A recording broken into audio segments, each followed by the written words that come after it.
Evernote changed their icon and plunged me into 2 weeks of dissatisfactorily rearranging my home screen icons. They went from green and white to white and green, right? They like inverted it or something? Yeah, they went for this popular aesthetic that I think is garbage. Okay. Which is the white icon with the and color. Then the color thing in the center. I think that looks terrible. But that's what they went for.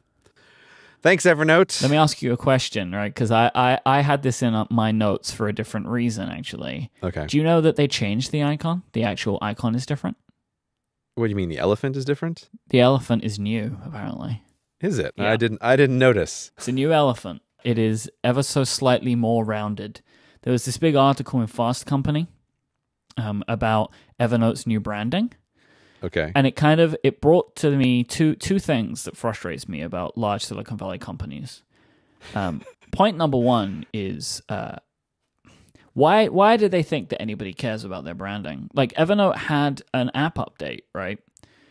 In which the notes were saying like, oh, have you noticed anything different? Like their whole release notes for their app update was focused around the fact that they have a new icon and some new coloring inside of the application. Like I don't think there was any new specific features that came along with this rebranding, which is meant to like have changed their focus. Like they want to reflect on their past and go forward focusing on the fact of remembering everything, and they changed their icon, right? Yeah, so that's great. And what I want is markdown support in notes. Right? So this is it, right? Like any big company that is really proud of their new app icon can't talk about it if they're like going to upset their customers because they don't have the features that they want, right? Like these things, you do them because you're proud of it, right? I understand that.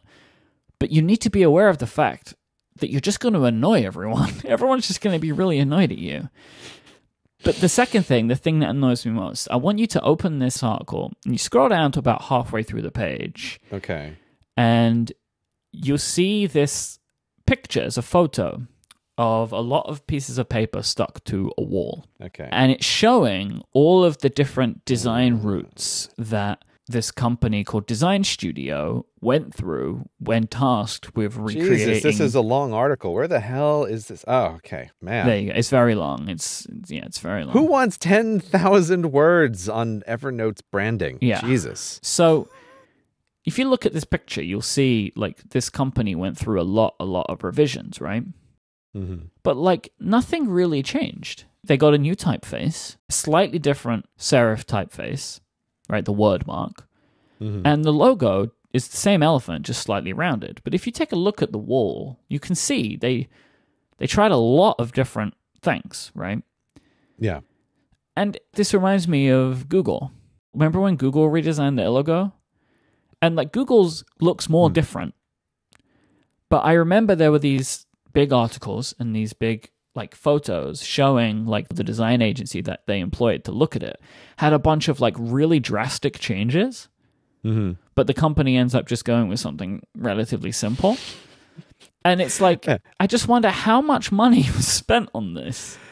I mean, all I could think is this is literally a joke in the Silicon Valley show about they spend all of this money to go through all of these different designs and they end up with just a logo that's a lowercase p like every other company. Because like if you look at this picture, there are some interesting roots here that you can see. Like there's like right at the very top, there's a green just line drawing of the logo.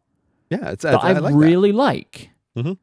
And I just find this stuff so funny. It's like, so you're really proud of your minuscule change to your branding, then have a fast company come in and write this huge piece about it. It's just like, I don't know who this is in service of, and I just find it really strange. It is really strange. This is extra funny for me because had I known that Fast Company would give this kind of promotion for subtly changing your logo, I would have gotten in touch when I changed my logo earlier this year. Yeah. I remember the real harsh change that you made. You made an Evernote-esque change to the CGP Grey logo. Oh, it was 100% an Evernote-esque change. And I published it nowhere. I commented on it nowhere because my feeling was nobody is going to care except for me and the few other people that were bothered by some very minor design problems in the first logo. Because here's the thing. I assume all of our listeners are saying now, wait, what logo change? Exactly, right. Because you would never know. In the same way that had Evernote not changed the colors and had just changed the picture of the elephant, I don't think I would have ever noticed. Or if they never change. would have had this article go out, everybody would have just thought that their new branding was they inverted the colors. You'd never know that there was a new logo on Wordmark. Yeah. Where's my article, Fast Company? Exactly. Like, it's so, I agree with you completely. Like, it would never have occurred to me. Like, I feel like I would have sounded like some kind of huge asshole if I wrote a big article on my blog about how I'm changing my logo. What you do is you just soften stuff up a little bit and change some ways that it's represented. It's still the little like beaker and the gear, right? Like nothing really changed, but it got refined. There were some very, very slight asymmetries in the original logo that if you blew it up to 1,000% its size would become obvious, right? And so that's basically what it was. Like, okay, let's get these things changed and smoothed up. That's all it was. I mean, it looks very different to me, but when I showed my wife the new logo next to the old one, her first response was, "What's the difference?" Yeah, it's like Evernote, right? Like it's the same. You showed it to me, and at first I was like, it's exactly the same. This is the thing, right? Like in my company, we really care about these things. Like we really care about visual design and like trying to make things look really nice. I don't have a problem with that. I think what I have a problem with is like these really, really large companies thinking that people are going to care in a positive way. Like I think people care, but they care negatively. Like I don't think people get a good feeling from this because you see this thing that you probably have some problems with because it's been around for so long now that Evernote's users, I reckon they have a large percentage of their user base are annoyed with the product, like you, right? Yeah. And then you see like, is this what they're spending their time and money on? Yeah. Even if this is just a Skunksworks project, right? That involved essentially 0.001% of the company's time. It's not 0.01% of the article. Like the article is the whole thing. And I was aware of their description in the release notes for when the new app came out. Notice anything different about us? We've updated our look to reflect our renewed purpose, helping you focus on what matters most. But they didn't have any features that went along with this. Yeah, and again, as someone who, as I'm sure we all remember, uses Evernote so intensely that he ran up against the fundamental engineering limits of the app. It's like I open it up, like this is no different. Yeah. Oh, there's a bit more white space. Well, thanks. They changed the colors, and with that, the original version, they introduced a feature that collected the notes that people share with you, but that's not really got anything to do with their new overarching vision. Yeah. It just seems so strange to me. Like, I would totally understand making a big song and dance out of this if they'd also made some huge changes to the service, but they haven't. This is a company disease. It's like the time Dropbox changed their logo recently, and they wanted to write a whole big article about the Dropbox logo change, which read like a crazy person had written it. Like, it was so bizarre. I have no problem with people taking pride in their branding and like spending time and money on making it better, but don't assume anybody else cares. Yeah, and especially for relatively minor changes. Like even the new Dropbox logo is basically the same thing. And the Evernote one is comically the same thing. I will give one more example, which to me is the worst way to do this. So, if you are the CEO of a Silicon Valley company, listen close. Listen close to the tale of caution that was Yahoo's design rollout. I don't know if you remember this, Myke, but perhaps this is before your time on the internet. When Yahoo decided to change their logo away from the oh boy, wasn't the 90s internet super embarrassing to a modern logo, they did what I thought was the dumbest thing in the world, which is they talked about this big logo competition, and then for a week, they kept showing on the Yahoo homepage the logos they weren't going to use until the grand unveiling on the final day of the week of the real new logo. So over the course of a week, everyone got to pick their new favorite logo, and it was none of them. Yeah. But it's also like, hey, you're just opening yourself up to what exactly happened. what are the chances that everyone's going to agree the one on Friday is better than all the ones they've seen before? Like I've never seen a more guaranteed to set yourself up for failure move from a company. And it's like, oh, I really like the Tuesday logo. Well, now the Friday logo has to be better than that.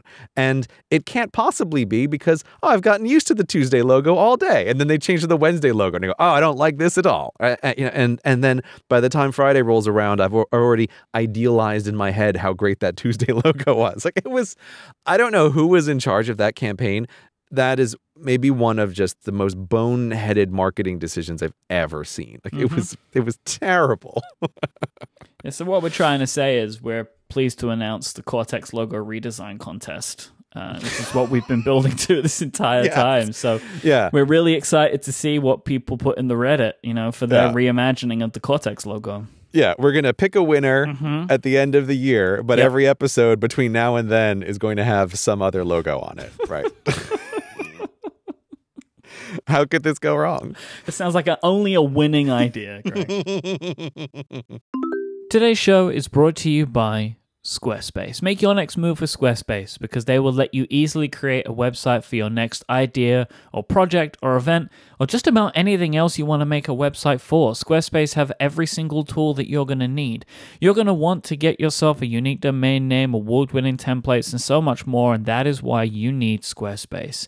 Whether you want to create an online store or a portfolio or a blog, maybe even a site for an upcoming event, we created our wedding website on Squarespace. It was super easy to do.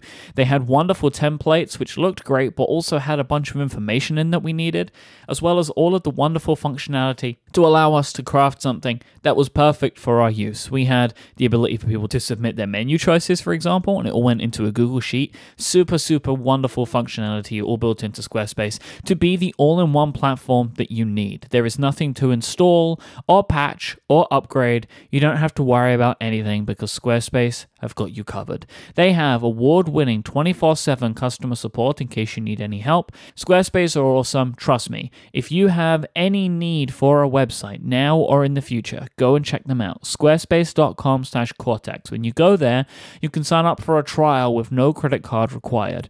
Their plans start at just $12 a month, but you can get 10% off your first purchase of a website or domain by using the offer code Cortex, and you'll also be showing your support for this show.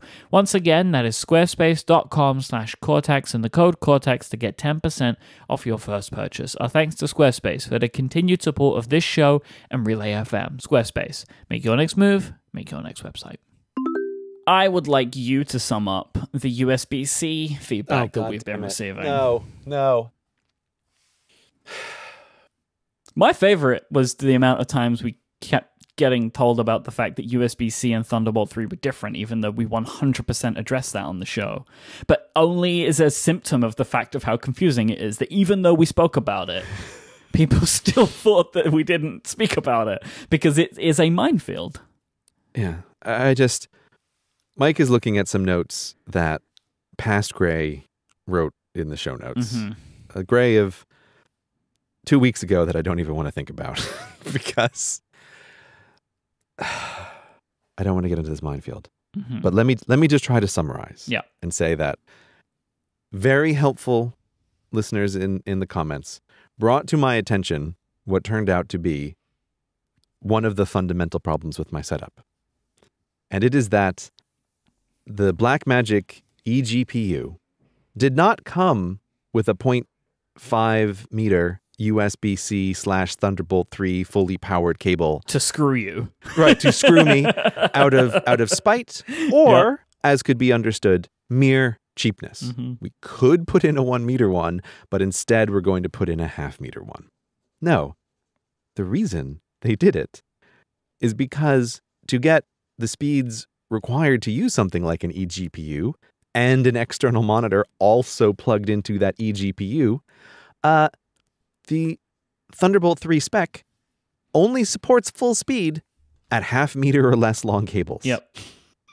Is it? Am I right in thinking that it's that, or you have to buy an incredibly expensive cable? Is that right? Here's the thing: if you are Pixar Studios or someone else like that, you can get these crazy optical Thunderbolt cables. Okay. Why can't you get them? They are not priced in the realm of mortals. Oh. When you find a website that does not list the price of the thing that you would like to purchase, spoiler alert, it's going to be a pain in the ass and it's going to be expensive to get. Wow! Wow! 10-meter Corning optical Thunderbolt cable on Amazon. £307 for a 10-meter cable? My word. Yeah. It's madness. Oh, they're very expensive. Yes, they are very expensive. So my eGPU is now sitting on the desk. The thing that I found out is the original setup that I was using had a 1 meter cable going from my laptop down to the eGPU. And then, the thing that was really killing me, another 1 meter cable back from the eGPU to the monitor. So this 5K display was trying to push all the pixels back and forth across 2 meters, right? 4 times the acceptable length for the necessary data transfer. And it's like, I wasn't crazy. Like I wasn't able to get all the pixels I thought I was supposed to get on the monitor. And it turns out like, yes, if I use 2 half-meter cables, then I can get the full resolution. Otherwise, I was not getting the full resolution on that screen. It was maddening. You can daisy chain 2 half-meter cables? Yeah, that seemed to be able to be under whatever the limit was. But having 2 1-meter cables, obviously there must have been enough degradation in the data that it wasn't working. I did just find out that you can buy these cables on Apple's Hong Kong website. What, the optical cables? The Corning one, but you can't buy them on the UK site. And that doesn't make sense to me. Too fast for the UK. I guess. It's very strange. Yeah. As a final thing, I got a ton of feedback from people who were pointing out as well the thing that I wish I had said it in the show, but you never cover everything that you want to. They go, hey, don't you know that there's a little lightning bolt on the cable that has Thunderbolt support? Aren't you aware of this? The answer is yes. Well, this is what I was saying, right? So this is the thing. I just said this, and you've just said this is how confusing it is, right? Yeah. I just said that. Like, I'm trying to make it as clear as possible to the listeners who sent me all this feedback, like look for it. And what I want to say is the problem with the cables, it's not just all the specs, it's the flakiness. Yeah. So I found out after that show that by again, doing this ridiculous A/B testing of hardware, that I have a bunch of USB 3 lightning cables that just don't work. Right, that they're not transferring the data at the rate that they're supposed to. And because this is the problem. A cable that is broken isn't completely broken. That's exactly it. All of them still support the power, but I had USB-C Thunderbolt cables that were clearly not actually able to communicate with peripherals with Thunderbolt speeds. So I was like, great. It's great. Whatever you guys are, I don't even know where these cables, I'm not pointing fingers at any manufacturers. All I know is I got this bucket of expensive cables and some portion of them don't even work as advertised by the little lightning bolt on them. So again, TLDR, USB-C is f***ing garbage and I hate it. So great. I thought to myself that it would be fun to do some Ask Cortex today because we haven't done it in a while. So while I was preparing for the episode, I thought I would tweet from the @Cortex podcast Twitter account, hey, why don't we get some hashtag Ask Cortex questions? Oh, we got a lot. I think people have been waiting for this segment to come back. We got lots and lots of questions. It did seem like there had been a bit of a build-up. Yes, I want to just chip away at some of those by basically devoting the rest of this entire episode to hashtag Ask Cortex. We got to clear the Cortex decks. We're not going to clear it. I can tell you that. No, we can clear it. We can clear it, Myke. All right, so buckle up for 6 hours. At least an hour before I really need to go. So I'm sure we can get all this settled. Okay, we may get through 2% of the questions that I have.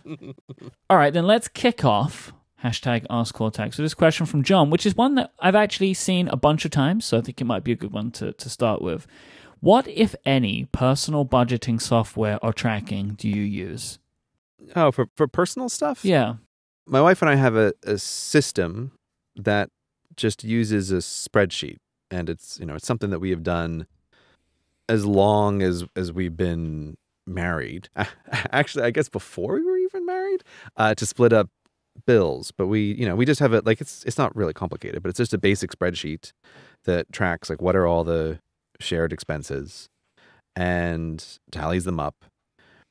The only, I don't know, I guess for listeners, the only thing about it that's interesting that I would recommend to couples to do is that the spreadsheet does a little calculation about what share of the bills we need to put into the common pot based on what our incomes are. So as we have spent a long time together, like our incomes have varied. Like sometimes she earns more than me and sometimes I've earned more than her. And currently the situation where my income is quite variable, we just have this little spreadsheet always do the thing where it's like, oh, well, if she's earned 60% of the income, then she pays 60% of the shared bills. And if I'm earning 60% of the income this month, then I pay 60% of the shared bills. It's just, I think it's a way that it just feels like a nice, fair way to do it. And it feels like we're both contributing, and it's worked really well for us over the whole course of our marriage. So it's pretty simple, but that's just what we do. What do you guys have? We have the exact same thing. We have a spreadsheet that Adina mostly manages because she's very good at putting together spreadsheets, which has all of our bills. And then we break it up slightly differently. We just have a fixed percentage. Like I pay a percentage and she pays a percentage, and it's just the same, right? But again, it's like it's based on our income, but it doesn't fluctuate so differently. And that's kind of how we manage all of our shared expenses. It's just through this sheet. So every month I take a look at the sheet, I see what my total is, and I transfer that to our joint account, and that's where all our bills come out of. And that's just kind of how that works. For myself, I don't have any budgeting for my own personal money. I wasn't very good with money when I was younger, and got myself into some sticky situations as a younger man. So I have gotten a lot better at just frequently checking my bank accounts and just understanding what I've got and spending responsibly. I know that there are a lot of tools that exist, and especially now there are more and more of them because of some changes to the way that banking information is shared, like legally, at least in the UK. That you may have noticed recently, there are a lot more services that exist where you can sign in with your internet banking information for your bank, and it can track your accounts. This is because there was some legislation changes. I didn't realize that. Yeah, because for years you could never get anything like that in the UK. These things do exist, and they can be good. I don't have any that I can personally recommend because I don't use them. I do think that it is important for people to have some kind of budgeting practice in mind. It can just be as simple as just writing what you have and what you're spending. Like it can be a very simple, or you can have an app, or you can do what I do. It's just I look at my bank balances. That's really interesting to hear about that with the change in the banking laws. I think I'll be curious to look into that because I've tried on occasion to use a more formal system from my wife and I, and from my own expenses and for her expenses. But it's always just been too heavyweight. It's like, oh, this is too much solution, where it's just like a basic spreadsheet covers 95% of the things that you care about and expenses. So, but yeah, if there's more automated solutions available, I'll be curious to look into that. Oh, that stuff's it's getting severely productized right now. Like there's going to be more and more of these things. It's from banks and from startups. Great. There is like a whole industry that's been created around this stuff now, so you're going to get used to seeing these things a lot. Marut wants to know, how did you both decide which business ideas to pursue? Did you love the type of work that you're doing now beforehand, or did you just find out that you were good at it? Funnily enough, Marut's second part of his question, I think, sum up both of our approaches for our current businesses, right? I found something I loved. You found something you were good at. Yeah. This question makes me feel like a monster because I hate what I do and I'm not good at it. No, but I'm successful and that's it. Just follow my lead. When this comes up, this is where you get to be the person that people want to be.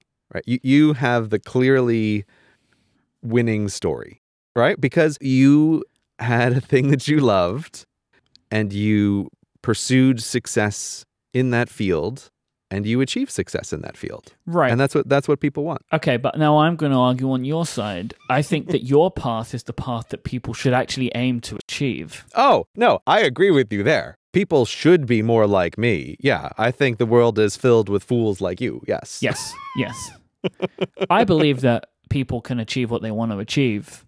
The problem is a lot of people, understandably, don't want to do what I did, which was ruin my life for 5 years, right?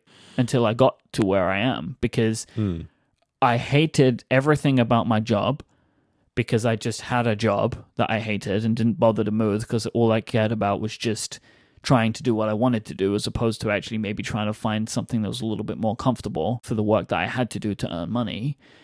And then just ruined all of my personal relationships because I never had any free time, right? Like, this is stuff that people, by and large, shouldn't do. But for a lot of people, unfortunately, is the way that you get to doing the thing you want to do. Yeah. No, Mike, you don't understand, because most people would have found you when you were already successful, like the anthropic principle, right? Like, they found you when you were successful because that's when they would find you. Yeah. And so that is the moment upon which you were just birthed into the universe in the successful hole that you are. Yeah, that's how that works. That's how that works. But anyway, to get back on track, I think that it is better for people to, and people will, I think, overall be happier in their lives if they follow the CGP Grey method of finding a thing that you're good at and then doing it. There's also an additional problem here, which is, you as a successful podcaster, you're at the example of a thing that I think people don't think about very clearly, which is the odds of success in fields where everybody wants to go. And so, especially with, it's like podcasts are booming now. Yeah, 10 years ago or 8 years ago, they weren't as popular as they are now. Yeah. Right? So it was easier for me to get started. Yeah, and it's also a thing that, again, almost definitionally, I'm less convinced about like the easy to get started argument. I tend to think it's actually gets easier to get started over time. But what doesn't get easier is the probability of success compared to everyone else entering the field. You get more and more people entering this field, and you will have proportionately fewer and fewer successes. I worry when people get advice to like just keep trying hard in a field that has that kind of shape to it, that like everybody wants to do this thing. I think it's fine to like, and I can to clarify my feeling on this a little bit more. If you love doing a thing, like, do it, but don't necessarily try really hard to make it your job. Like, if you want to have a podcast because you like a thing and you want to talk about a thing, like, by all means, like, do that thing if it's what you love. But it can be really hard to then be like, I love this. This needs to be my job. Yeah. That's the transition. Because that wasn't how I started either, right? Like, I started and for many years just did it because I really loved it. It seemed like a really fun thing to do. And then over time became something that, as I started to get like a little traction, right? Like, it seemed like it was something that could maybe build. Then I was like, oh, maybe imagine if, right? And then that was when it then became like a 6-year journey.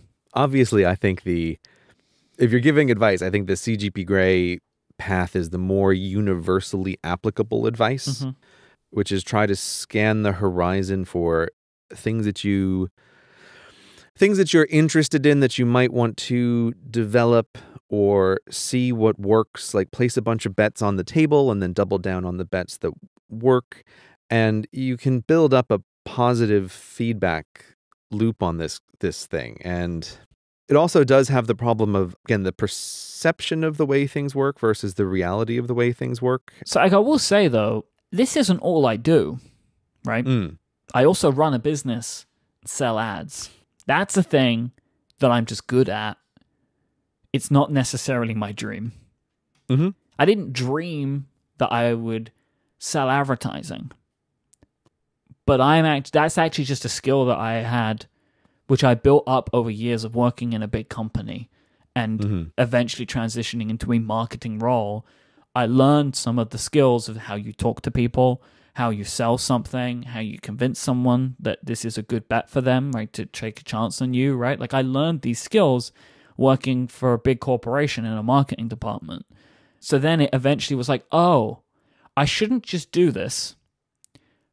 I should also do the business part of this. Right. And that was when it transitioned for me, because I found something I was good at and was able to couple that with a thing that I loved. And then it progressed into something that was successful. I would not be where I am right now if I didn't do that other part of it. That's an excellent point. And in my own way, I can mirror that simply from recognizing that I had some above average ability to explain things when I was younger. Like, people would make remarks like, oh, that's a really good comparison. But that tiny little seed then grows up into, oh, when I'm older and I'm flailing around and I have no idea what to do for money and like I'm going to starve to death. Like, what job am I going to do? It's like, well, teaching ticks a lot of boxes. One of those boxes is I think I'm pretty good at explaining things just naturally. And then like the marketing thing, well, now I'm in a job where I'm doing this all day long. Like, I'm spending all day long talking to people and having to explain things and getting multiple passes at trying to explain the same thing and developing a skill that started out as like, oh, maybe you were like a little better than average in the population on this. But now, after several years of teaching, it's like, oh, you've developed this thing into a much better than average skill.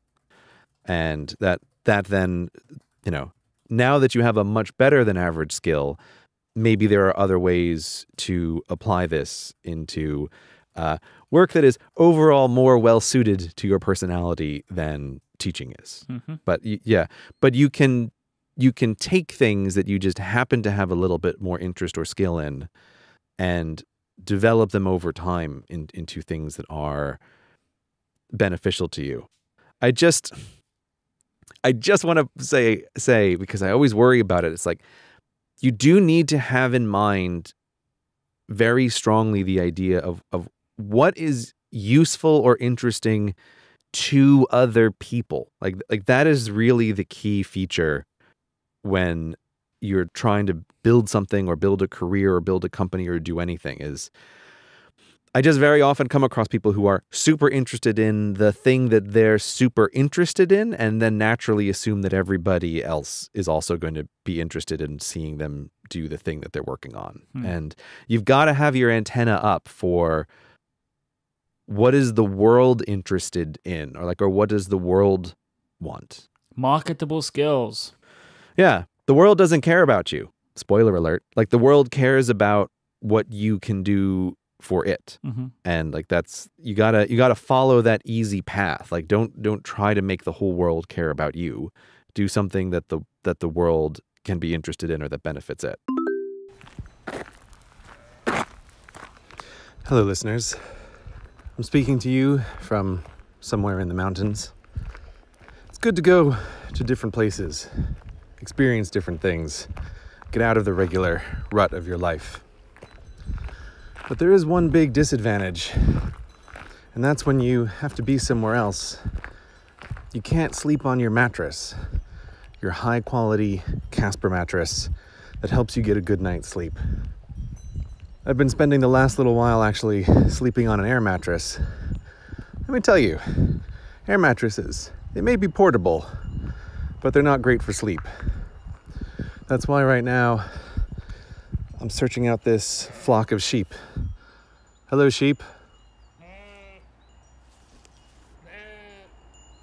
In order to get any kind of decent sleep out here, I think I'm going to need to count this little flock that I've come across a few times out here.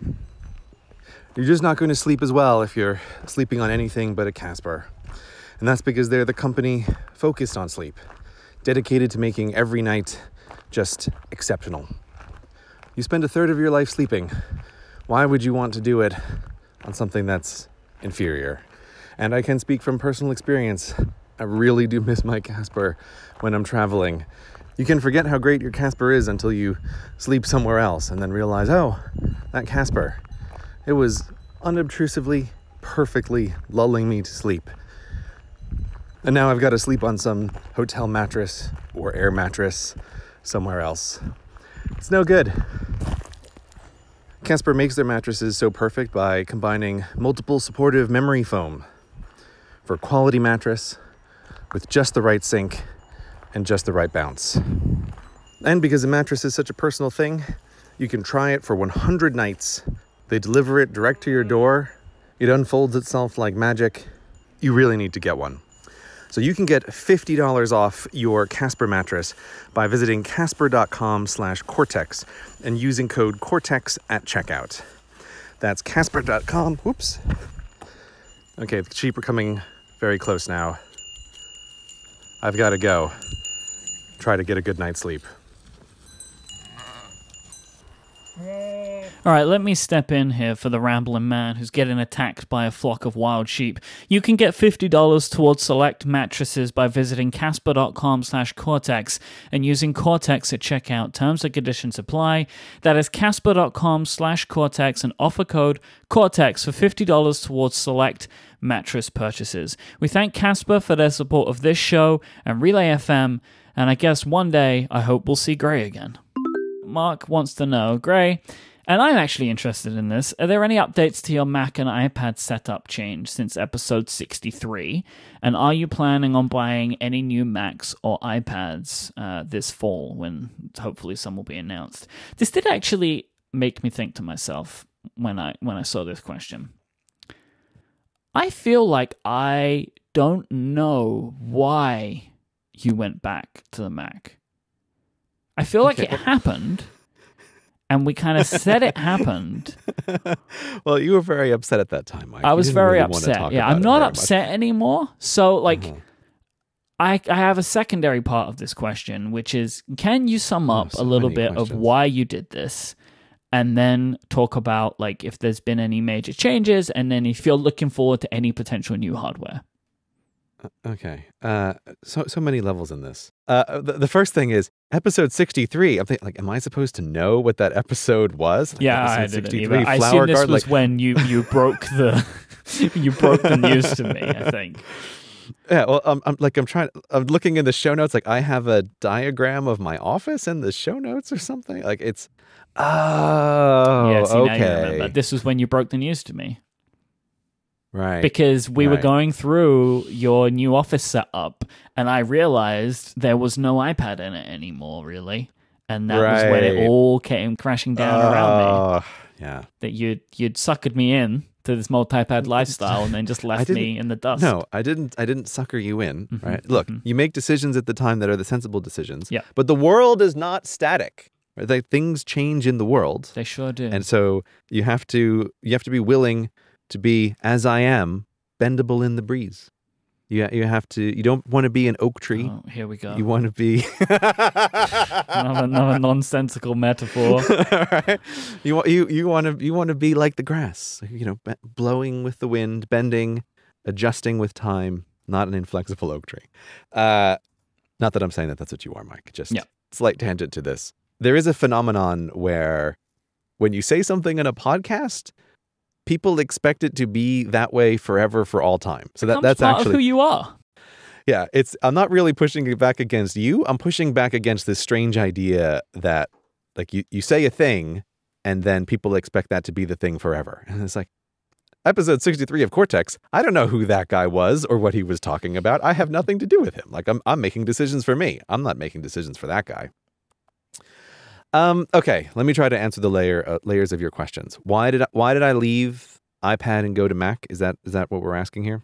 Is that what you want to know? Yeah, I think I feel like I understand, but it still doesn't make sense to me. So I would my belief is that you were unhappy with some of the ways that interaction methods changed in iOS 12. Yes. iOS 11. iOS 11, of course. The most brief version is there were two aggravating factors. And the first was, and I always feel the need to say this really clearly, while I 100% agree with the decisions that Apple made about how to change multitasking in the iPad for the vast majority of users, I think it was a great thing for them to do and the correct decision. It just didn't work for me. And I found it extremely clunky to be moving back and forth between apps. Like that is the best word to describe it. I just found it clunky to use. But I was still sticking with it until the real stake through the heart of using iOS as the primary platform was getting my iPhone X, that, by the way, I totally love and is the phone that I've been the most happy with for years from Apple. But at that time, there were just enough differences between how iOS worked on the iPad versus on the phone that were any of them a big deal? No, but I found myself constantly frustrated moving back and forth between the two of them about what brings up multitasking. Where is Control Center? Now, it seems like some of those things have been ironed out. They have been. Yeah, but it doesn't change that caused me to really rethink at the time, like, what devices am I going to use? And it also happened to coincide with me really doing a separate big rethink about what do I want my physical spaces to be, and realizing that one way that I could improve a bunch of workspaces is by having larger screens to work on in more dedicated, less mobile spaces. And so it was a combination of all of these factors coming together. And I do have to say that I feel very comfortable in my decision because, it's been a long time now and Apple still has not changed the basic multitasking features on the iPad in iOS 12. So again, it's that situation of if you don't like a thing, you might have to live with it for 2 years. And there's been a couple of changes with the way the pencil works in iWork apps on the iPad, which drives me crazy. They changed that back. Oh, did they change it back? Okay. Yeah, there's now a setting. Thank God, because I couldn't deal with numbers on the iPad that way. And it felt like, they're trying to do this thing again that I hate. I think it's right that they have the method that they have, like being able to draw whenever you want.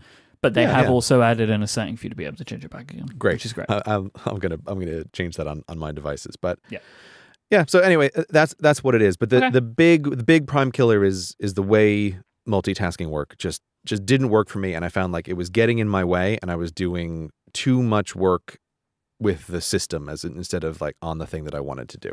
Yeah. I should also say I have grown over time too, in that now I am happy to accept this as part of my personality as opposed to a shared personality that we need to have. So I am now fine with the fact that you moved away from the iPad to the Mac because it's okay for me to stay where I am. Now you can own the multi-iPad lifestyle wholly and completely. Yeah, the multi-iPad lifestyle is mine now because you don't do it anymore, I don't think, or at least not in the way in which it was created, right? Which was the idea of it's not just you have them and you use them all the time.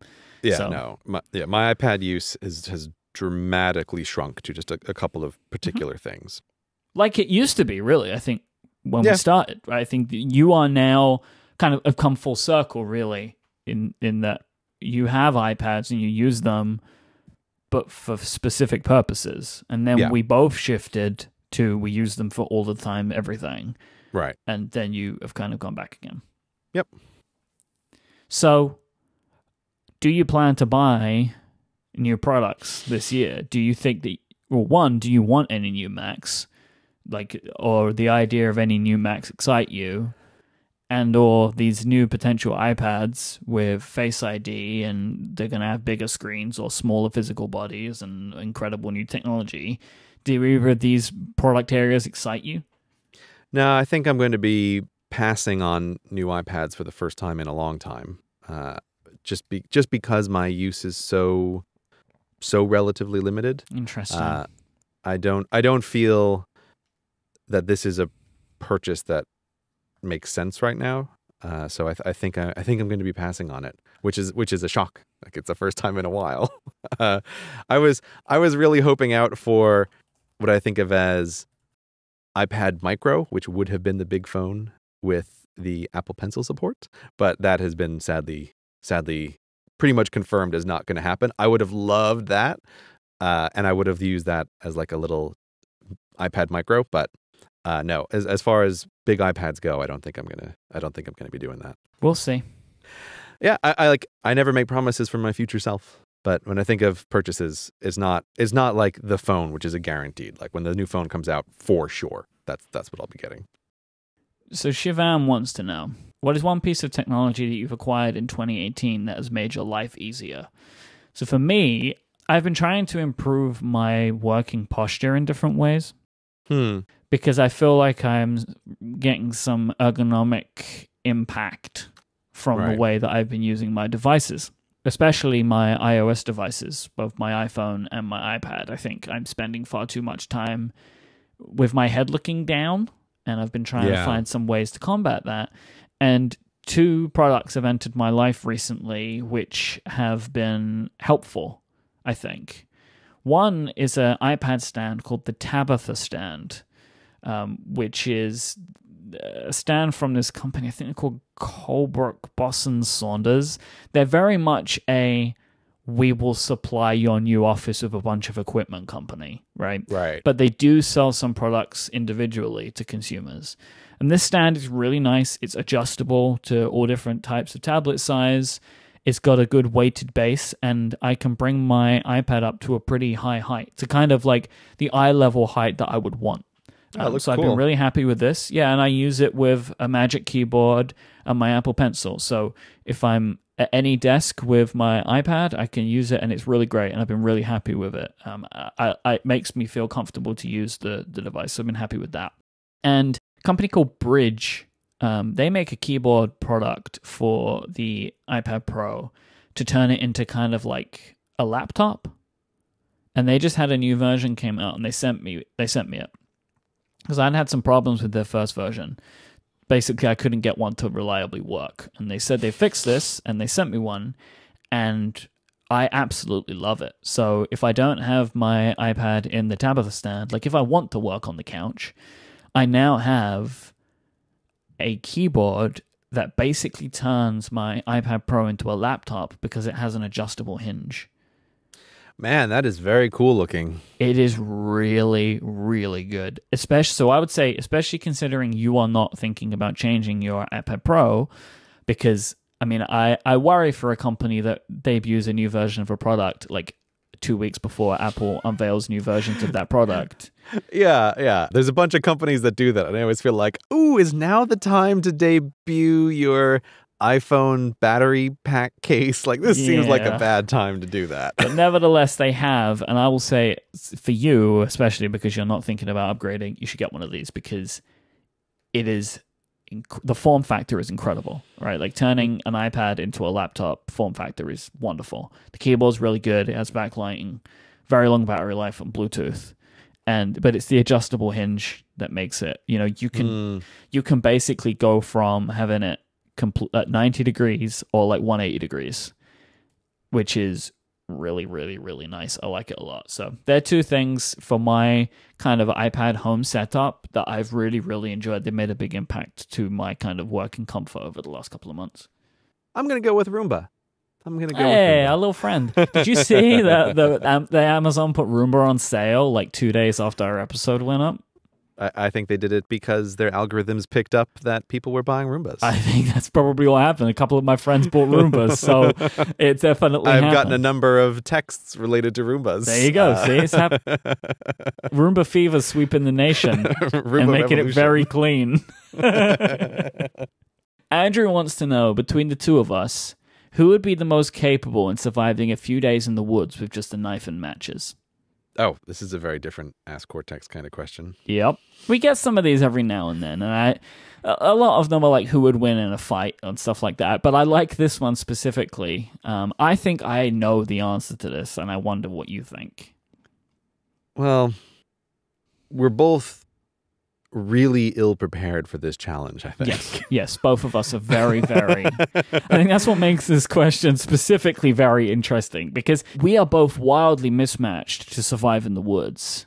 Like the Yeah. woods has a big advantage over the two of us. Yeah, in this man versus nature conflict, bet on nature. I think if you were going to make a bet out of the two of us, I would put my money on you. Because I think you have a stronger I need to stay alive instinct than I do. I feel like I would more quickly give up. As with all theoretical questions, the boundaries really matter on this. But I would bet on me simply because I'm in ketosis right now, which gives you a real big advantage in not needing to eat and still being able to function. So I think if we got teleported into the woods right now, we're both equally unprepared, but I have like a slight ketosis buff that might edge it out for me, lasting longer than you. Well, I had a big lunch. So we'll see on that one, I guess. John says, do you have any advice for people that are trying to put out productivity garbage fires? Cortex is very insightful, but often feels like it's targeted at people who are polishing maybe a well-practiced regimen. What advice do you have for people who are several steps below that? Ooh. Okay, you need to start with this one, Myke. All right. So I think one of the things why you may believe, if you're coming to this show, that we are like well-practiced is that before this show began, we both had the basics of a system. And I think that might be what John is missing. If you don't have the basics of a system, I think a lot of the stuff we talk about might be unhelpful to you. And I would say if you've not listened to the show from the start and you feel this way, go back to the beginning. Because I think in the beginning, we focused a lot more on the very basics, like calendars, just as a general idea, or to-do lists as a general idea. You need these two things, I think. I think anybody that wants to be productive needs a calendar and a to-do list. And it can be anything, but I think that these two things are like fundamentals of what am I doing today and what do I need to do today? And they are two different things. Like, what are the commitments that I have and what do I want to get done? And you need these two things. And even if that still seems daunting to you, start with taking a pen and paper and writing out every day what you need to do and what you want to do. And what this will do is help you understand what kind of things keep popping up, but also help you understand, and something that helps me is I always feel like I have more going on than I actually do. And sometimes sitting down and writing it down makes me realize I don't have as many things to do as I'm freaking out about. So go to the very basics, which is like pen and paper, and then build yourself up to getting a calendar and a to-do app or a reminders app or something. And that will start allowing you, I think, to get on the first rungs of the ladder. There is one exception to the everyone needs a calendar and a to-do list app, and that exception is Jason Snell, who only needs a calendar. No, he uses Todoist now. I broke him down. Oh, did you? I thought he had abandoned that. Oh, no, okay. he's still using it. I think he still uses Todoist. Because again, like over time, it will get you. The more and more responsibilities you have, you will end up, I think, needing both. I think that this is a thing for both people. Oh, that's fantastic. I'm really glad you finally got the Snellotron on the to-do list manager train. It can be anything, right? If you want to use Due, our favorite app DUE, which has got a wonderful update, which I recommend people try out. Even that is something. It's just like using reminders or Google Tasks or anything. Just having a list of stuff that you do, I think, is really important, even if it's just getting it out of your head. I think that's point number one. Yeah. I mean, so this is a difficult question because productivity garbage fire, it sounds real bad. But a garbage fire to me sounds like a time when you just need to write it down. Because garbage fire to me means you're panicking. And if you're panicking, I think that there is a potential, not always, but there is a potential that you're over panicking about the situation that you're in. Yeah. Well, so I'm interpreting this question a little bit in the way of you aren't panicking because you have nothing, like nothing to support you here, and maybe not a situation like, oh, you had things and it's all fallen apart, but you're really starting from ground zero. Yes, and that's how I see it. recognizing it. You need to, and I think back to, for me, the time when that happened in my life was doing the teacher training, where suddenly there were more things to do than I could just casually keep track of in an unofficial manner. And it was like, oh, you're really screwed if you don't do this. I 100% agree with your assessment about paper. That's always my big push when I'm talking to people is if you're overwhelmed, paper is the tool.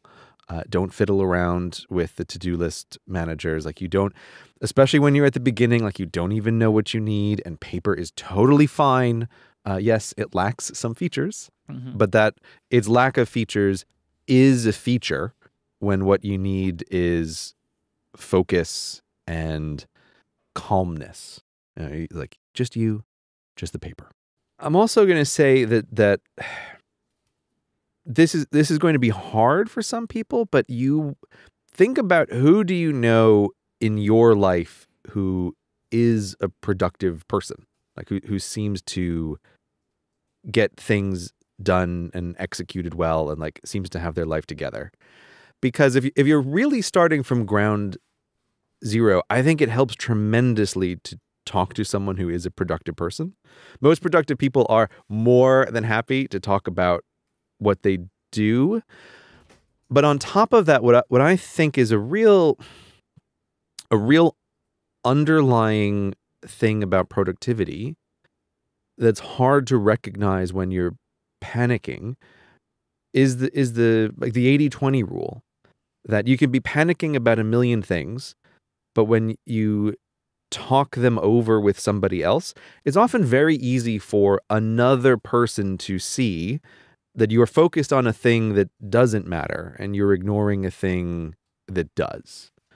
I don't know, when I see people who are really stuck in their head, talking over what are the things that they're trying to work on and like how are they trying to get a system together, I think it's just really helpful to have a second brain there who can sometimes point out to you like, oh, you seem to be really concerned about this project, but if this project was not successful, like what's the downside? And then you say, oh, well, it's this minor thing. It's like, okay, well, if we're in a productivity dumpster fire, then drop the thing where the downside doesn't matter if it doesn't get completed. And let's talk about like what are the things that have real downsides if they don't get completed, and try to clear the decks that way. But it's a very hard thing to do on your own when you're panicking about things. It's easier to do with somebody else. And at least in my experience, productive people, they enjoy talking about this kind of stuff and they're very happy to help. You need someone to have a working lunch with, right? Yeah, that's exactly what it is. It might not be easy to find someone like that, but when people are acknowledged for like, oh, hey, it seems like you, office mate, you have your life really together. Like, do you mind if I pick your brain on that a little bit? I think people are usually respond positively to something like that. A lot of reasonable-sized corporate structures or large enough companies would have some kind of mentor-mentee type program. Those types of things can be really helpful for stuff like this too.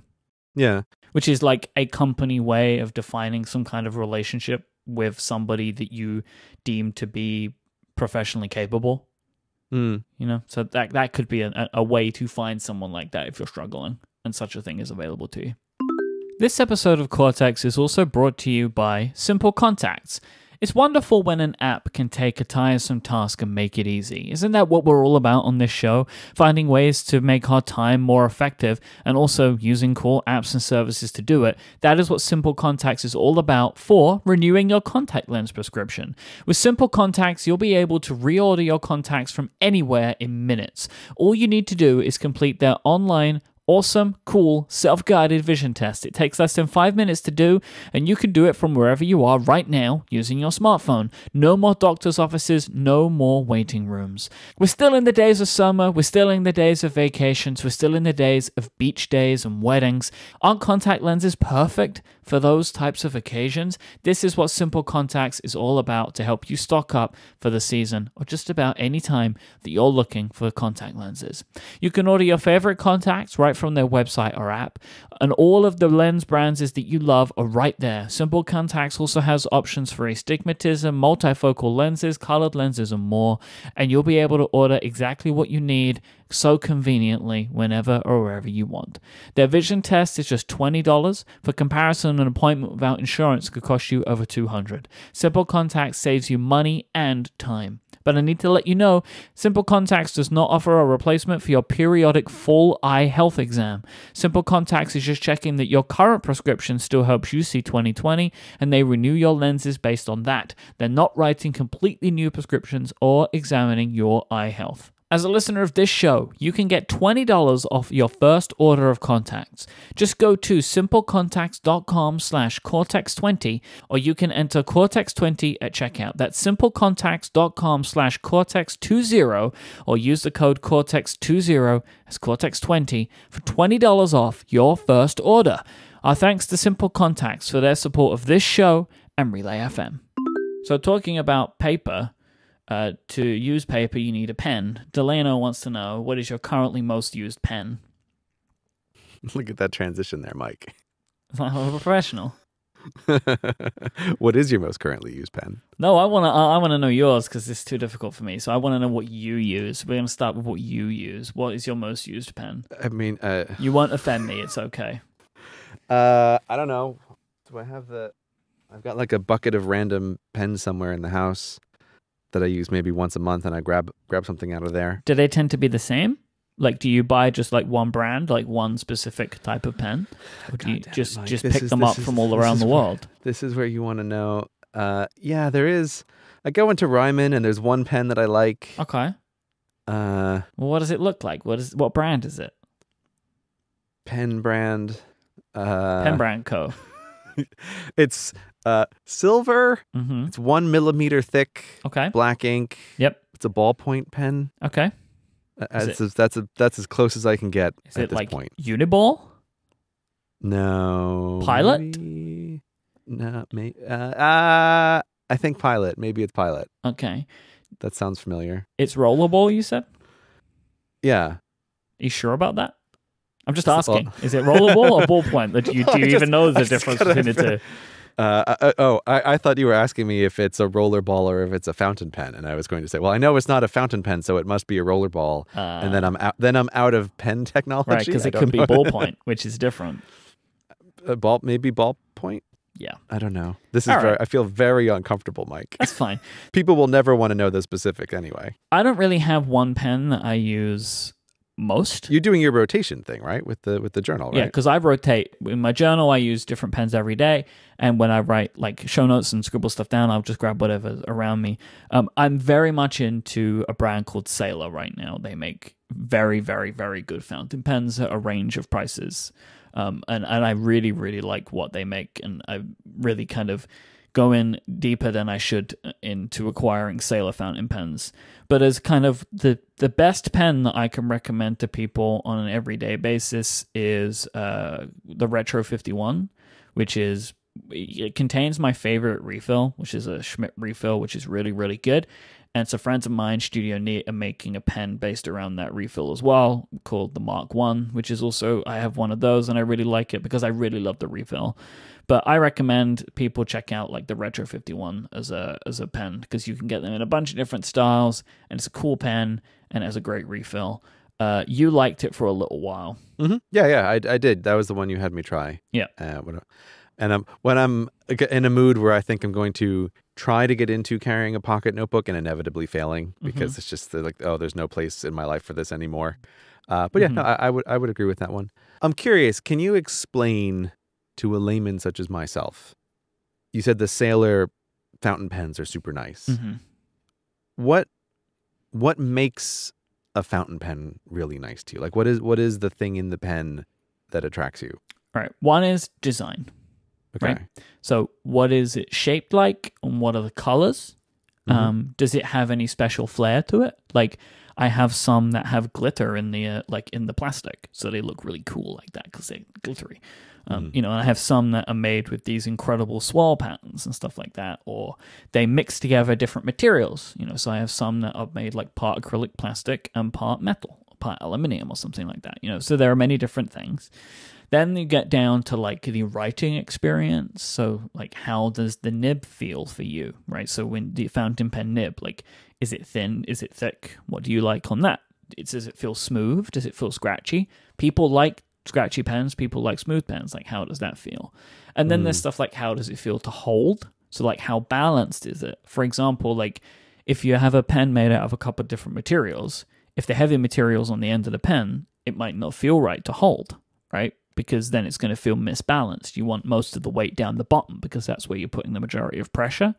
You know, so some pens that are made completely of metal don't feel right when you hold them because they're heavy or they're misbalanced. So those are kind of like the three different things. So it's like the look, the way it performs, and the way it feels to hold. Like, they're the three things. And currently, right now, the brand that knocks this out of the park every single time for me is Sailor. And this is why they've been around for hundreds of years. You know, like they are a very, very, very well-established brand in Japan. And that's why, because they are incredible. So. You have a lot of knowledge on this topic. It seems like you should spin this off into some sort of pen-related podcast. Funny you should say. Do you have a pen podcast, Myke? Yes, relay.fm/pen addict for the Pen Addict podcast. Oh, people should go check that out then. If you at all find what I've said to be interesting, even if you don't know what I'm talking about, then yes, you should listen to the Pen Addict. This question comes from James. James says, I love listening to the text adventure episodes each year. What do you enjoy most about playing those games? Text adventure episode, you say? Well, funny you should ask, James. I swear James is a real person. We did put out our Relay FM membership special. Oh, did we? If you're a Relay FM member, you will have gotten our Space Station bonus special. You can still become a Relay FM member. You can click the link in the show notes to sign up to become a $5 a month member of Cortex. If you do this, you get access to all of our bonus perks. You get bonus episodes of this show and all of the other Relay FM shows, and a newsletter and a bunch of other great stuff. But you can sign up to support any show at any level, and you get all the same perks. You can go to relay.fm/membership to learn more. But if you would like a taste of what Space Station had to offer, Gray put together a wonderful video trailer that will be in our show notes as well, so you can go and take a look at that. If you have seen Space Station, even if you think you're not interested, I implore you to go and watch this trailer because it's brilliant. If anything, just for a visual treat. I absolutely love it. You can go and watch that. So I'll ask you, Gray, because the text adventure, I remember originally, was something I really had to sell you on, and it took some time. I was very resistant to this idea. But now, it almost feels like you look forward to them. So I would like to know what you enjoy most about playing those games. Oh, I totally look forward to them, yeah. I was deeply resistant. You spent a lot of work getting me to do that I'll first say, one. This was originally a much bigger idea that like I had to like bring down until we got it to a level that Gray was willing to do. This is the hard work of being Myke working with me. Everything's a process. It's fine. It's just how life is. I can say I just love doing something that's different but adjacent. Like it hits a real sweet spot for me that I don't like doing things that are just different and have nothing to do with anything. I like that these weird text adventures are within the Cortex cinematic universe. CCU, as it's commonly known. Yeah, and I like that it's just this weird, different thing. I love that Jason joins us and does such an amazing job as the computer. And like, as someone who does these podcasts where we're like, you and I were getting together and we're talking, it's hard to explain how much of a different experience it is to walk into a podcast where you don't know what's going to happen. That, like, you know, Myke hasn't prepared fantastic show notes, as he always does for Cortex, that I get to look over ahead of time and have some idea of what is the general structure of the show. There's none of that. It's like, oh, I'm going to sit down and this mystery is going to be played out before us and we're going to blindly poke around. Literally all we have beforehand that Jason gives us is the name of the adventure. So we kind of have an idea of what world we're going to be in, whether it's like a Western or like a spooky situation or a space situation. That's all we know. Yeah, it's not very helpful in the actual, because really, adventure. It doesn't mean anything, really. There was only there was one moment in Six Gun Showdown where understanding the parameters of a Western situation helped us get through something. Mm-hmm. Everything else, it's kind of just, it doesn't matter. Yeah, so I would say that I enjoy the differentness of it, and I enjoy, from the perspective of the person recording a podcast, not having a sense of where is this going to go, but still feeling secure that the Snellotron will lead the way. I really like that these are pursuits not based in fact. They are fiction. Yeah. They're not real. There's no ramifications of anything, and we get to play around in a world which is usually full of weird things. Mm-hmm. I like that, and I like that it is. I like doing the text adventures because there is only one character, and we have to kind of go through that together. And I think that's more fun than for this if we were playing separate people, maybe, because we have to agree on something. Or at least that's a good way for us to have started, to understand how to try and negotiate our way through these situations. I really, really like it. Spoiler alert, we don't do very well negotiating. Yeah. But I love them. We get such great feedback that if you are interested, I think you should give it a go, because they're a lot of fun for us to do, and I think they're a lot of fun to listen to. So you can become a Relay FM member and get access to them. And I appreciate James's question, which allowed me to segue so nicely into talking about the membership. Timothy says, in a strictly getting things done way, what is your workflow with your partner when working on personal projects? Do they have their own GTD system? Do you have a new one? How does it work? Who's going to go first on this question? I'll go first.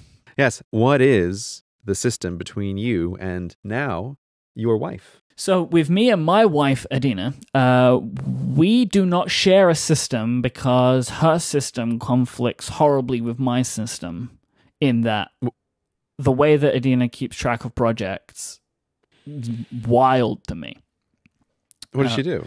Well, she uses reminders, but in Fantastical. Oh, okay. Right? Which was my recommendation for her, because she was using the reminders app and didn't like it, but she could keep it all in one place and it works for her. Oh, okay. So she's using Fantastical as a different interface to reminders. Exactly. Got it. Okay, that makes sense. And that system just doesn't work for me. Like, I like projects and like tags and all that kind of stuff. Like, I wouldn't be able to have like a shared reminders list with her because it wouldn't work for me, and Todoist wouldn't work for her, right? Like, our systems are just very opposed. Like, Adina uses a system which is very akin to what we were talking about before. She uses just a basic system of getting tasks down, right? And that works for her great. Like, it doesn't matter what it is, they're all just in one big list. But that's not how I work. Like, I like to have things a little bit more segmented and organized in a different way. So when we work on a project together, we kind of, and this is actually, funnily enough, how me and Stephen work together as well. We communicate about what's needed to be done, and then we take our own action items and put them into our own systems. Like, they're not shared in any way. And then we do what needs to be done and communicate about the project. So funnily enough, I guess the two partners in my life, we have a similar... I was going to say, yes, two partners. We have a similar like way of working, in that we both manage our independent systems and then communicate about the projects at hand. My wife doesn't have a system. Okay. She's just able to keep track of a ton of stuff in her head in a way that I would never be able to do. And it totally works for her. It's funny, I never even really thought about it until I saw this question. Like, it has never come up in our house, even the idea of like, oh, we should have some kind of shared task management. We just don't. I think the closest thing to a system is if there's something that I need to do, I will tell her and she will remember. And if there's something that she needs me to do, she will tell me, and I will never remember unless it goes straight into my system. And so I think it's kind of sweet because over time she has very much come to understand the concept of me putting tasks and dates and things in my system. That is a demonstration of caring, right? It's not a demonstration of, oh, I'm not going to remember, so I have to write it down. It's like, no, this is how I remember. So that's the interaction between the two of us. She just remembers. I don't have a chance of ever remembering. So it works its way into my system. I don't even know if it is a case of just like, and I think this might be the same for you. You could remember it, you just don't trust that you'll remember it. That may have been the case years ago. I think though that current me is in a situation where there is just too much to keep track of. That I've too many projects and too many things going on that I really don't think I could manage without a to-do manager at this point. And keep all of the various worlds together. I will just say though that the closest thing to a system that she does sometimes is every once in a while, and this is like maybe once or twice a year, if she's feeling overwhelmed with her projects, what I'll see her do, and then I'll know like, oh, it's busy time now, like we're serious, is she'll just take her iPad Pro and her Apple Pencil and open up notes and just handwrite out a bunch of stuff that she needs to do and then cross it off one by one. Like that's the closest to a formal system, but that is really rare, and she has to be really busy and really overloaded. But when I see her bust out the iPad and the pencil and open up notes and start writing things down, it's like, oh, busy time.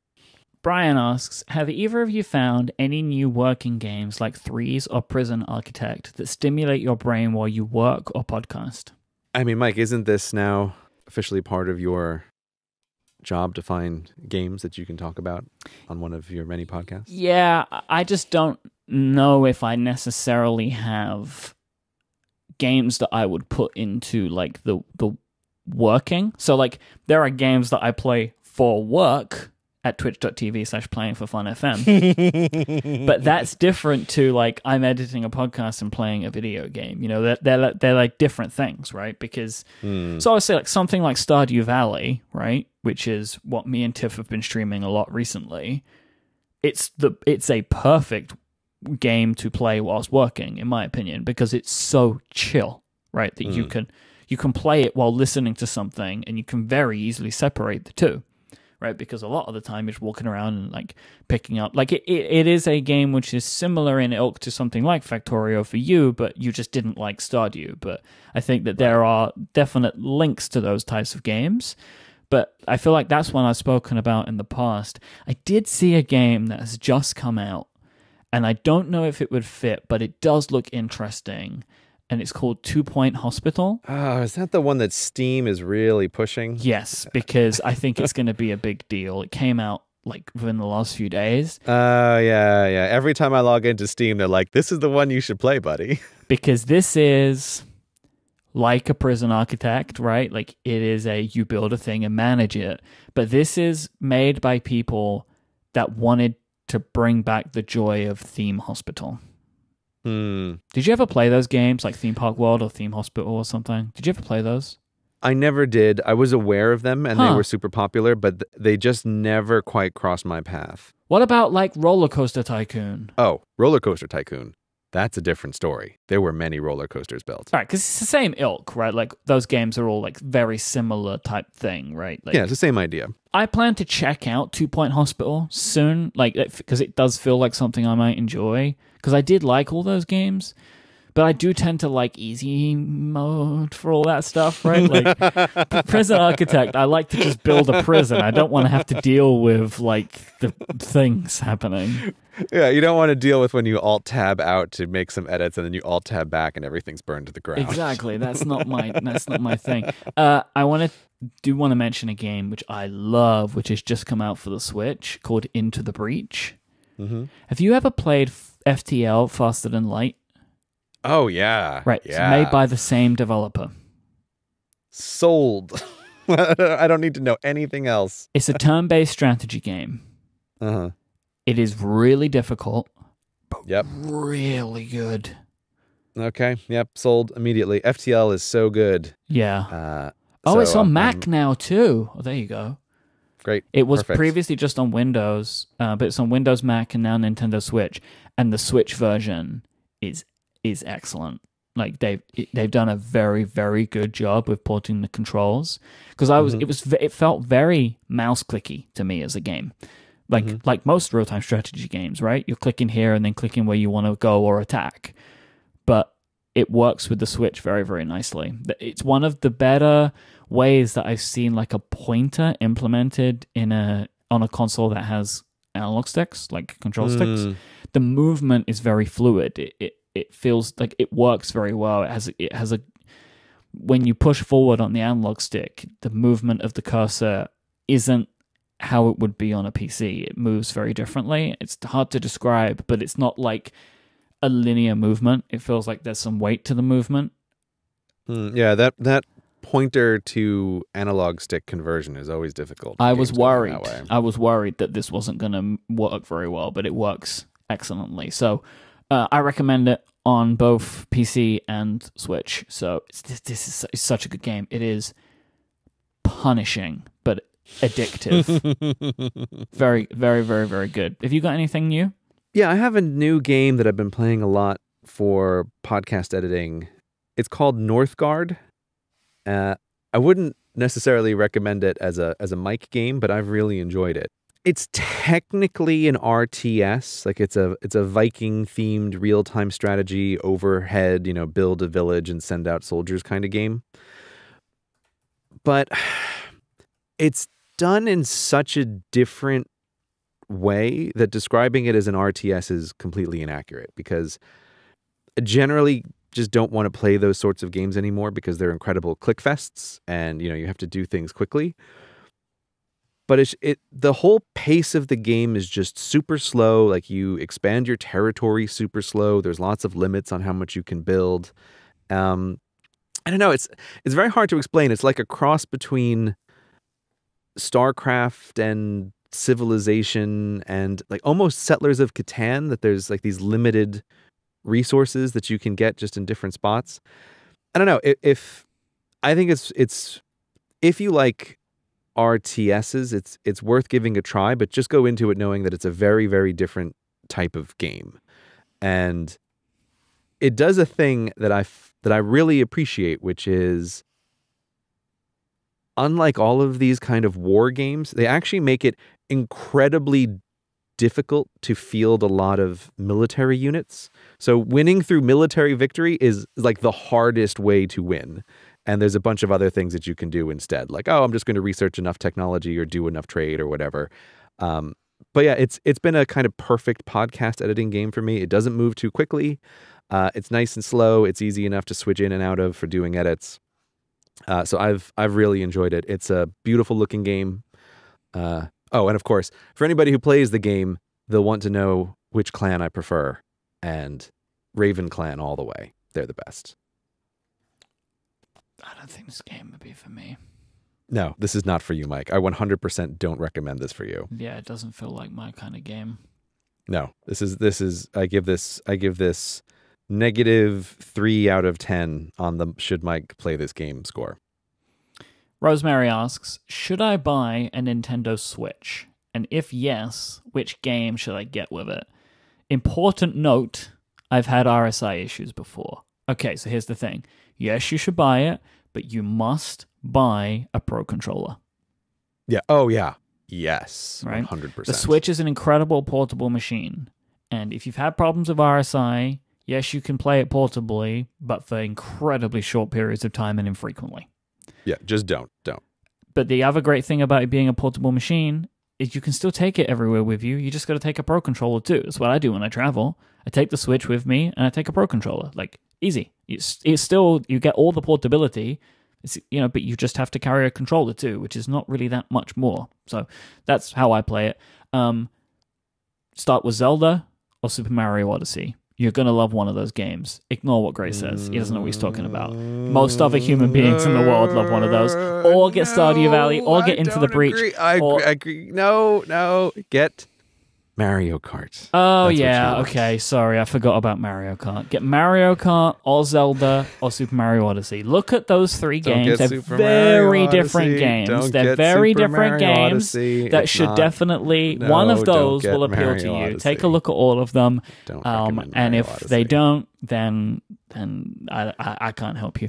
I will also say, because we're in cross-promo mode today, Rosemary is actually a host on a Relay FM show called Automators, which is about automating things in your life. They focus on iOS and Mac, and I believe they are trying to expand out to other platforms, maybe the web and Android and PC in the future. Hosted by Rosemary and David Sparks. It's all about just making computers work for you. I think a lot of people that listen to this show would like that show. Yeah. I met Rosemary this summer at WWDC, and she introduced me to, what's it called? Keyboard Maestro for the Mac. And it's an amazing program, but I'm almost annoyed that I know it exists. It's like she was showing me all this super cool stuff, and it was like, I sat down with an automation wizard for an hour before she had to go fly away, and was able to show me just enough to feel like I want to be able to do all of these things. And then she had to fly away and left me figuring out all of this keyboard maestro stuff to try to do with my computer. So I'm very glad that Automator is out, so she can finally share the rest of her wizard secrets with how to make this work. Because now I have this feeling like I should be able to automate literally everything on my computer. Yep. I saw Rosemary do it, but I don't know how to do it. I don't know how to do all these things. She does. Relay.fm/automators. She came very close to convincing me to learn, you got to learn JavaScript. And I was like, no, I must resist. I must resist. She's like, no, it's very simple. You can do it. Santi says, last we heard, both of you were using the Logitech MX Master and a Wacom tablet. What are you using today? I don't use the Logitech MX Master. I could say that for sure. I am using a Magic Trackpad and the Wacom Intuos Pro Medium. I last week upgraded to the newer model. Mm-hmm. Oh, I love the newer model. What do you love about it? It is bigger. Mm-hmm. It has more buttons. It has 8 buttons instead of 6 that were on the other medium. It is a slimmer profile, and it's much smoother. And the pen is way better. The pen is way better. The reason that I upgraded, I don't know why I left it so long, honestly. My pen was basically falling apart every time I pressed it down with any force. The bottom ring would fall off and the button would fall out. It's just happening a lot to me, and I just never upgraded it. And I could have replaced the pen, but in Logic, when I'm editing, all I needed was one more button, and I never need to touch the keyboard. Right. So now I can edit a show entirely just using program buttons with the Wacom tablet. It is wonderful. I love it. Very nice. Nice. Yeah, I'm very, very happy. So I use that, and I also use the Magic Trackpad. Sometimes I use both when I'm editing. I also use both of them just to use my Mac on a daily basis. Now, I saw you recently, actually, using a very weird-looking mouse. Oh, you saw me with the MX Ergo. That's what you saw me with. Yes. What is that like? Do you use that still? Yeah, so I picked one up. I've always been a really big fan of trackballs. So the mouse where the whole mouse has been turned inside out and upside down, and you're moving the ball around with your thumb instead of moving your hand to roll the ball on the desk, or as in modern mice, the laser. I do really, really like those. I think that the MX Ergo is replacing this super duper old trackball that Logitech made, and they just hadn't updated. I do not think that there is a big market in the world for trackball mice, but this is a really, really good one if you like trackballs. So yeah, I'm using that a lot. What I've sort of changed is I was taking it out for a test spin when you saw me using it, and It's not going to be the thing that I take with me when traveling, because it's kind of great to be able to sit on a plane and use a pointing device that you don't have to physically move around, but it's just a little big as an object to carry with me in my suitcase. So I'm using the Logitech little mini mouse, the one that's like, it's symmetrical so you can switch hands, which is super important to me. But no, I really do like that trackball. It's great. And just because of my RSI issues, I rotate between just a bunch of different input devices. Sometimes I'm using the tablet, sometimes I'm using a trackball, sometimes I'm using a mouse, sometimes I'm using it with my left hand, sometimes I'm using it with my right hand. I'm trying to evenly wear all of the articulating equipment to try to minimize RSI issues. Lamar wants to know, Gray, have there been any updates on the hunt for a Cortility bag? Lamar didn't use these words, but that's what we'll call it, because we know how things go around here. Any updates on finding a Cortility bag which fits your specific purpose? I almost feel speechless that you're asking me this question, Myke. How dare you? After the tremendous rain of shame that you tried to bring down upon my head over wanting a little bag in which to carry objects. What I thought was totally a reasonable thing. Oh, maybe there's some things that I want to carry. Oh, my pockets are very small. How can I solve this problem in an inconspicuous manner? I can't even believe that you are bringing this up again. I'll ask you a quick question, actually, while you're referring to this reign of shame. Did you ever speak to Mrs. Gray about this?